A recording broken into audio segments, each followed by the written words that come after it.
Hello, ഇന്നൊരു purchasing വ്ലോഗാണ്. ഈ ഒരു വീഡിയോ ഞാൻ എടുത്തു വെച്ചിട്ട് കുറച്ചധികം നാളായി. പക്ഷേ എൻ്റെ എഡിറ്റ് ചെയ്യാനുള്ള മടി കാരണം എനിക്കത് ഇപ്പോഴാണ് പോസ്റ്റ് ചെയ്യാൻ പറ്റിയത്. ഹാമ്പറിലേക്കുള്ള ഡ്രസ്സ് വാങ്ങിക്കാനാണ് നമ്മൾ ആദ്യം പോയിട്ടുണ്ടായിരുന്നത്. ഈ ഒരു ഷോപ്പിൽ അത്യാവശ്യം നല്ല കളക്ഷൻസ് ഉണ്ട്.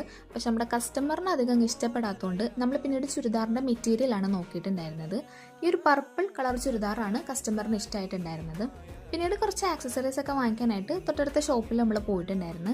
പിന്നീട് നമ്മൾ പോയിട്ടുണ്ടായിരുന്നത് ക്രാഫ്റ്റ് ഷോപ്പിലോട്ടാണ്. കുറച്ച് ഗിഫ്റ്റ് ബോക്സ് നമുക്ക് പർച്ചേസ് ചെയ്യാനുണ്ടായിരുന്നു. ഈ ഒരു ഷോപ്പിൽ സത്യം പറഞ്ഞാൽ കിട്ടാത്തതായിട്ട് ഒന്നുമില്ല, എല്ലാ സാധനവും ഇവിടെ അവൈലബിൾ ആണ്. ഈ ഒരു ഐറ്റം എനിക്ക് നല്ല ഇഷ്ടമായിട്ടുണ്ടായിരുന്നു. കാരണം കുട്ടികൾക്കൊക്കെ ഗിഫ്റ്റ് കൊടുക്കാൻ പറ്റിയ ഓപ്ഷനാണ്. അതുപോലുള്ള കുറേ ക്യൂട്ടായിട്ടുള്ള ഐറ്റംസ് നമുക്ക് ഇവിടെ ഉണ്ടായിരുന്നു. അതിൽ വാച്ചിൻ്റെ, മെൻസിൻ്റെ, വിമൻസിൻ്റെ വാച്ച്, സൺഗ്ലാസ്, പെർഫ്യൂംസ് ആണെങ്കിലും അതിൻ്റെയൊക്കെ ഒരു വൈഡ് കളക്ഷൻ തന്നെ ഈ ഒരു ഷോപ്പിലുണ്ടായിരുന്നു. നമുക്ക് ആവശ്യമുള്ള എല്ലാ സാധനങ്ങളും നമ്മൾ വാങ്ങിയിട്ട് അപ്പം തന്നെ നമ്മൾ വീട്ടിലോട്ട് പോയിട്ടുണ്ടായിരുന്നു. കാരണം